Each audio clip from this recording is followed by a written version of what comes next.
नमस्कार दोस्तों, आप सब कैसे हो। तो दोस्तों, जिन लोगों ने असिस्टेंट लोको पायलट की फॉर्म भरी है उनके लिए अपडेट आ चुका है। आप देख सकते हैं कि ये जो है click here to view notice regarding application provisionally और conditionally eligible rejected status and facility for provisional eligible accepted candidate to exercise modify option of the chosen RRB and preference of zonal railways within the opted RRB in view of enhancement of vacancy date 22/7/2024। तो दोस्तों, ये update के बारे में पूरी आपको जानकारी देंगे, साथ में समझाएंगे कि इसमें क्या कहा गया है। ठीक है, तो चलिए जो रेलवे की तरफ से जो नोटिस जारी किया गया है उसके बारे में जानते हैं। दोस्तों, आप देख सकते हैं कि रेलवे की तरफ से ये नोटिस जारी किया गया है और आप यहाँ पे जो एएलपी की वैकेंसी निकली थी उसके जो एप्लीकेशन मंगवाए गए थे उसकी स्क्रूटनी की जो पूरी प्रोसेस है दोस्तों वो हो चुकी है कंप्लीट और अब आपको स्टेटस दिखेगा। दोस्तों, इसके लिए जो यहाँ पर कहा गया है कि 3 तरह से जो कंडीशन है वो दिखने वाले हैं। पहला क्या है दोस्तों कि प्रोविजनली एक्सेप्टेड, यानी जिनका कोई भी एप्लीकेशन में किसी प्रकार की कोई दिक्कत नहीं है, उसमें आपको पूरी तरह से ये प्रोविजनली एक्सेप्टेड जो है वो स्टेटस दिखने वाला है। दूसरे नंबर की बात करें दोस्तों, प्रोविजनली एक्सेप्टेड विद कंडीशन।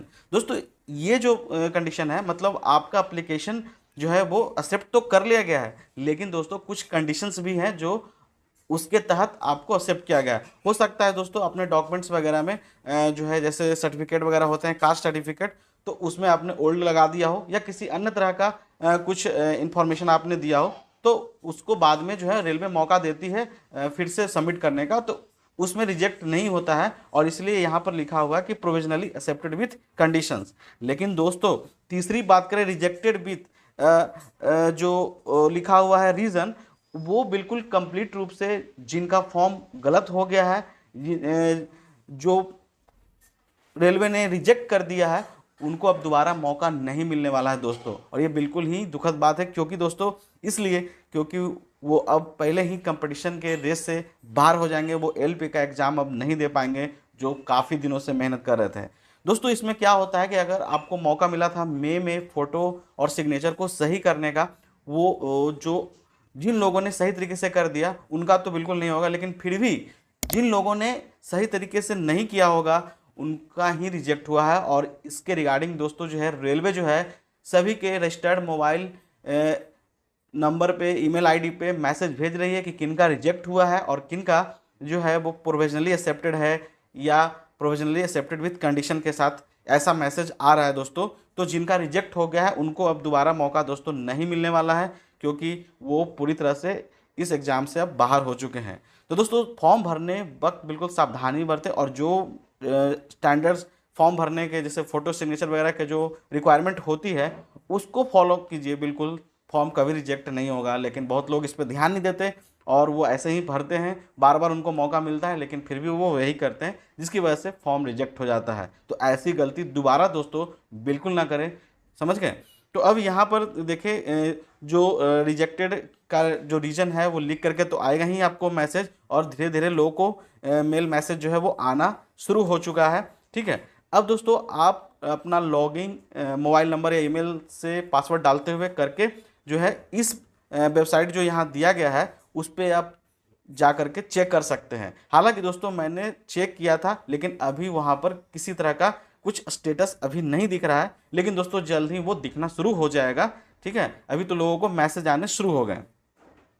यहाँ पर देखिए लिखा भी है कि SMS and email will be sent to the candidate's registered mobile number and email ID mentioned in the submitted application regarding application status। यानी आपको जो एप्लीकेशन स्टेटस का जो सिनेरियो है वो आपको वहाँ पर लिखा हुआ मिल जाएगा, आप मेल में पढ़ करके देख सकते हैं वहाँ पे। फिर वहीं से लिंक अगर रहेगा तो वहाँ डायरेक्ट जो है वो इसके वेबसाइट पर जा सकते हैं, जहाँ पर आप चेक कर सकते हैं। दोस्तों, रेलवे की तरफ ये भी कहा गया कि पूरी तरह से सावधानी तो बरती गई है, लेकिन अगर कुछ रेलवे की तरफ से गलती होती है तो उसको वो रेक्टिफाई करने का अधिकार रखता है और कर सकता है बिल्कुल। लेकिन दोस्तों, अगर आपका फॉर्म रिजेक्ट हो गया और आप सोचते हैं कि रेलवे से कुछ इंक्वायरी करें कि किस में हो गया है, तो ऐसा कोई भी आपके द्वारा किया गया पत्राचार जो है वो रेलवे के द्वारा स्वीकार नहीं होगा, मान्य नहीं होगा दोस्तों।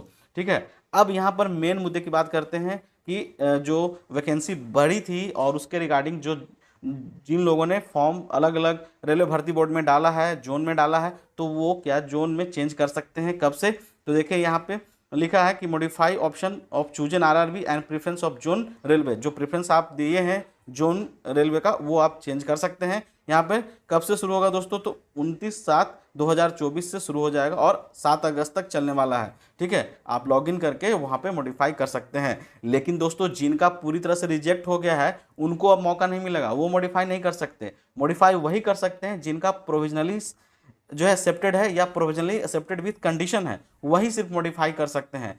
दोस्तों एक और भी बात मैं बता दूं यहाँ पर कि अगर जिनको मन होगा मॉडिफाई करने का वो कर सकते हैं, जिनको नहीं है कि मेरा सही है, मैंने इस रेलवे भर्ती बोर्ड में डाला है, यहाँ वैकेंसी ठीक ठाक है, तो बिल्कुल भी चेंज ना करें, जो ज़रूरत है वही करें, बिल्कुल ऐसा। ठीक है, अब यहाँ पे जो भी एलिजिबल एक्सेप्टेड कैंडिडेट्स हैं वो प्रोविजनल जो है सेलेक्ट मतलब जो फॉर्म का एक्सेप्ट हुआ है और आगे जो भी है जांच तो होगी, प्रोसेस होगा एग्जामिनेशन वगैरह का, वो सब बातें यहाँ पर दोस्तों लिखी हुई है।